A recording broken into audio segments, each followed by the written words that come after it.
ಮೈಸೂರಿನ ಚಾಮುಂಡೇಶ್ವರಿ ವಿದ್ಯುತ್ ಸರಬರಾಜು ನಿಗಮ ನಿಯಮಿತದ ವಿವಿ ಮೊಹಲ್ಲಾ ಉಪವಿಭಾಗದ ಜಯಲಕ್ಷ್ಮೀಪುರಂ ಶಾಖೆ ವ್ಯಾಪ್ತಿಯಲ್ಲಿ ಭೂಗತ ಕೇಬಲ್ ಅಳವಡಿಸುವ ಕಾರ್ಯ ನಡೀತಾ ಇರೋದ್ರಿಂದ ಡಿಸೆಂಬರ್ 6ರವರೆಗೆ ವಿದ್ಯುತ್ ಪೂರೈಕೆಯಲ್ಲಿ ವ್ಯತ್ಯಯವಾಗಲಿದೆ.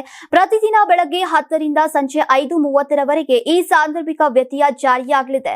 ಜಯಲಕ್ಷ್ಮೀಪುರಂ ಬಿಎಸ್ಎನ್ಎಲ್ ಕಚೇರಿ, BM habitat mall, Mahajan college ಮತ್ತು ರಾಘವೇಂದ್ರ ಸ್ವಾಮಿ ಮಠ ಸೇರಿದಂತೆ ಸುತ್ತಮುತ್ತಲಿನ ಪ್ರದೇಶಗಳು ಈ ವ್ಯತ್ಯಯಕ್ಕೆ ಒಳಗಾಗಲಿವೆ.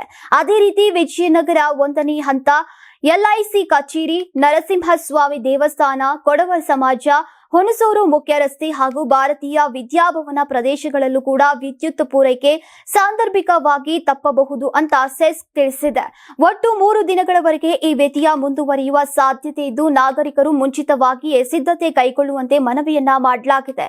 ಇದಲ್ಲದೆ ಸೆಸ್ಕ್ ವತಿಯಿಂದ ಬನ್ನಿ ಮಂಟಪ ವಿದ್ಯುತ್ ವಿತರಣಾ ಕೇಂದ್ರದಲ್ಲಿ ತ್ರೈಮಾಸಿಕ ನಿರ್ವಹಣಾ ಕಾರ್ಯ ನಡೆಯಲಿದ್ದು, ಡಿಸೆಂಬರ್ 3ರಂದು ಬೆಳಗ್ಗೆ 10 ರಿಂದ ಸಂಜೆ 6ರವರೆಗೆ ವಿದ್ಯುತ್ ವ್ಯತ್ಯಯವಾಗಲಿದೆ.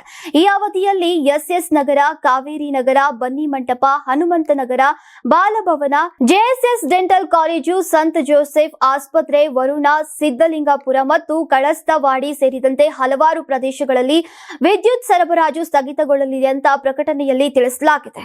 ನೀವು ಸಣ್ಣ ಆಗ್ಬೇಕಲ್ವಾ? ಅದು ಒಂದು ಉತ್ತಮ ಆಹಾರದಿಂದ ಸಣ್ಣ ಆಗ್ಬೇಕಲ್ವಾ? ಪ್ರತಿದಿನ ನಮ್ಮ ಜೀನಿ ಸ್ಲಿಮ್ ನ ಯೂಸ್ ಮಾಡಿ ಯಾವುದೇ ಸೈಡ್ ಎಫೆಕ್ಟ್ ಇಲ್ದಂಗೆ ನೀವು ಸಣ್ಣ ಆಗ್ತೀರಾ. ನಿಮಗೆ ಮಾಧ್ಯಮದಲ್ಲಿ ಕೆಲಸ ಮಾಡುವ ಆಸಕ್ತಿ ಇದೆಯಾ? ಹಾಗಾದ್ರೆ ಕರ್ನಾಟಕ ಟಿವಿ ಡಿಜಿಟಲ್ ಮೀಡಿಯಾದಲ್ಲಿದೆ ನಿಮಗೆ ಒಳ್ಳೆಯ ಅವಕಾಶ. ಆಯ್ಕೆಯಾದವರಿಗೆ ಉಚಿತ ತರಬೇತಿ ಕೊಡ್ತೀವಿ. ತರಬೇತಿ ನಂತರ ಕೆಲಸ ಮಾಡುವ ಅವಕಾಶನೂ ಕೊಡ್ತೀವಿ. ಈ ಕೂಡಲೇ ನಿಮ್ಮ ಮಾಹಿತಿಯನ್ನ ಮೇಲ್ ಮಾಡಿ.